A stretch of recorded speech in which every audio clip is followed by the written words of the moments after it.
ഒരു famous wrapper ആയിട്ടുള്ള വാക്സിന്റെ ഒരു സോങ് ഉണ്ട് ടുമോറോ. ഈ പാട്ടില് അദ്ദേഹം ലൈഫിൽ വരുത്താൻ പോകുന്ന പല ചേഞ്ചസിനെ പറ്റിയിട്ട് ഇങ്ങനെ പറയാണ്.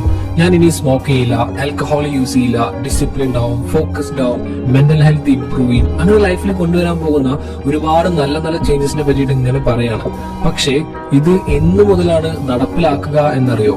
ടുമോറോ, നാളെ മുതൽ ഞാൻ ഡ്രിങ്കിങ് നിർത്തും, നാളെ മുതൽ ഞാൻ സ്മോക്കിംഗ് നിർത്തും, നാളെ മുതൽ ഞാൻ ഡിസിപ്ലിൻഡ് ആവും. പക്ഷേ ആ നാളെ എന്നൊരു ദിവസം വരികയില്ല. അയാള് കുടിച്ചോണ്ടേയിരിക്കും, വലിച്ചോണ്ടേയിരിക്കും, keep wasting his life. And ഓരോ തവണ ഇത് ചെയ്യുമ്പോഴും ആളുടെ മനസ്സിൽ എന്താ പറയാന്നറിയോ?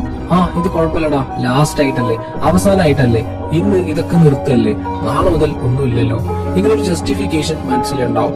ബട്ട് ആ നാളെ എന്നൊരു ദിവസം വരികയില്ല. ആൻഡ് ആ പാട്ടില് ലാസ്റ്റ് അദ്ദേഹം പറയുന്നുണ്ട്, I Singh this song every night. ഞാൻ ഈ പാട്ട് എല്ലാ ദിവസവും രാത്രി പാടാറുണ്ട്. ആക്ച്വലി ഈ പാട്ട് ജസ്റ്റ് ഒരു പാട്ട് മാത്രമല്ല, നമ്മളുടെ എല്ലാവരുടെയും ലൈഫ് തന്നെയാണ്, അല്ലെ? അല്ലെങ്കിൽ നമ്മുടെ ലൈഫിലെ ഒരു പാർട്ടാണ്. നിങ്ങളും ഈ ഒരു സിറ്റുവേഷനിലൂടെ കടന്നു പോയിട്ടുണ്ടാവും. നിങ്ങൾ എത്ര പ്രാവശ്യം തീരുമാനിച്ചിട്ടുണ്ടാവും നിങ്ങളുടെ ശീലങ്ങളൊക്കെ മാറ്റണം, ബിഹേവിയർ മാറ്റണം, ഒരുപാട് പ്ലാൻസ് ഉണ്ടായിരിക്കും. ബട്ട് പ്ലാനിലൊക്കെ കോമൺ ആയിട്ടുള്ളൊരു കാര്യം ഉണ്ടാവും, എല്ലാം നാളെയാണ് ചെയ്യുന്നത്, അല്ലെങ്കിൽ അടുത്ത ആഴ്ച തൊട്ട്, or next month, or next year, not today. Life changing plans ഉണ്ടാക്കുന്നതൊക്കെ നല്ലത് തന്നെയാണ്. ആൻഡ് നമ്മൾ വിചാരിക്കും അതാണ് ഫസ്റ്റ് സ്റ്റെപ്പ് എന്നത്. പക്ഷേ അങ്ങനെയല്ല. Planning is not doing. പ്ലാനിങ്ങും എക്സിക്യൂഷൻ തമ്മിൽ ഒരുപാട് ദൂരമുണ്ട്. ഒരു പെർഫെക്റ്റ് ഫ്യൂച്ചർ പ്ലാൻ ചെയ്യുന്നു, ടു ഡു ലിസ്റ്റ് ഒക്കെ സെറ്റ് ആക്കുന്നു, നെക്സ്റ്റ് ഡേ സെറ്റ് ആക്കാനായിട്ട് പ്ലാൻ ചെയ്യുന്നു. ബട്ട് ഇതിങ്ങനെ ഓവറായിട്ട് ചെയ്യുന്നത് റിയൽ വർക്ക്, ഹാർഡ് വർക്ക് ഒഴിവാക്കാനുള്ള ഒരു മാർഗമാണ്. അതായത് ആക്ഷൻ എടുക്കാൻ മടിയാണ്. Starting is actually more important than making perfect plan. To do list ഉണ്ടാക്കാനായിട്ട് ഈസിയാണ്, ബട്ട് അതിലെ ഒരു ടാസ്കെങ്കിലും കംപ്ലീറ്റ് ചെയ്യുക എന്ന് പറയുന്നത് ടഫാണ്, ബുദ്ധിമുട്ടാണ്. നല്ലൊരു വർക്ക്ഔട്ട് ആപ്പ് കണ്ടെത്തുക എന്ന് പറയുന്നത് ഈസിയാണ്, ബട്ട് ജിമ്മിൽ പോയിട്ട് റിയൽ ആയിട്ട് വർക്ക്ഔട്ട് ചെയ്യുക എന്ന് പറയുന്നത് ബുദ്ധിമുട്ടാണ്. ഒരു യൂട്യൂബ് വീഡിയോ കാണുന്നത് ഈസിയാണ്, പക്ഷേ 10 പേജ് വായിക്കുന്നത് ബുദ്ധിമുട്ടാണ്.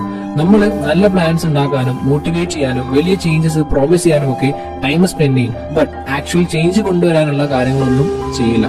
ഇന്ന് നല്ല ഫുഡ് കഴിക്കുന്നത് അടുത്ത ആഴ്ച നല്ല ഫുഡ് കഴിക്കുന്നത് പ്ലാൻ ചെയ്യുന്നതിനേക്കാൾ ബുദ്ധിമുട്ടാണ്. ഇന്ന് നേരത്തെ ഉറങ്ങുക എന്ന് പറയുന്നത് നാളെ നേരത്തെ എഴുന്നേൽക്കാൻ പ്ലാൻ ചെയ്യുന്നതിനേക്കാൾ ബുദ്ധിമുട്ടാണ്. പക്ഷേ ഞാനിത് പറയുമ്പോൾ തെറ്റിദ്ധരിക്കരുത്. പ്ലാൻസ് വളരെ ഇമ്പോർട്ടന്റ് തന്നെയാണ്. നല്ല ഡൊമസ്റ്റിക് ഉണ്ടാക്കുന്നത് നല്ലതാണ്, സ്വയം മോട്ടിവേറ്റ് ചെയ്യുന്നത് നല്ലത് തന്നെയാണ്. But most of the time നിങ്ങൾ ഇങ്ങനെ വലിയ വലിയ കാര്യങ്ങൾ പ്രോമിസ് ചെയ്യാതെ പകരം റിസൾട്ട് കൊണ്ടുവരുന്നതിൽ ഫോക്കസ് ചെയ്യണം. Otherwise you are lying to yourself. നിങ്ങൾ നിങ്ങളെ തന്നെ പറ്റിച്ചുകൊണ്ടിരിക്കുകയാണ്, അല്ലെ? The best way to get going is to make starting as simple as possible. വലിയ കാര്യങ്ങൾ വീമ്പളക്കാതെ ചെറിയ കാര്യങ്ങൾ ചെയ്യാൻ തുടങ്ങുക. That will make the change. To do list ഉണ്ടാക്കുന്നതിനെ പറ്റി മറന്നേക്കുക. ഒരു ടാസ്ക് എടുക്കുക, അത് ചെയ്യുക ഇന്ന് തന്നെ. പെർഫെക്റ്റ് വർക്ക്ഔട്ട് ആപ്പ് കണ്ടെത്തുന്നത് മറക്കുക. ഇന്ന് തന്നെ ഒരു എക്സസൈസ് എങ്കിലും ചെയ്യുക. മോട്ടിവേഷൻ വരുത്താനായിട്ട് ട്രൈ ചെയ്യാതെ പകരം എന്താണോ ചെയ്യാനുള്ളത് അതങ്ങനെ ചെയ്തു തുടങ്ങുക. മോട്ടിവേഷൻ ഓട്ടോമാറ്റിക് ആയിട്ട് വന്നോളും.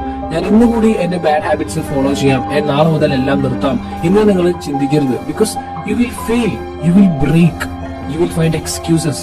Success doesn't come from perfection.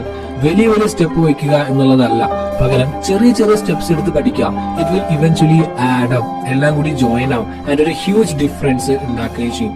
പിന്നെ ചെറിയ സ്റ്റെപ്സ് എടുക്കുകയാണെങ്കിൽ നിങ്ങൾ ആ പെർഫെക്റ്റ് ടൈമിന് വേണ്ടി വെയിറ്റ് ചെയ്യേണ്ടി വരില്ല. And that perfect time will never come.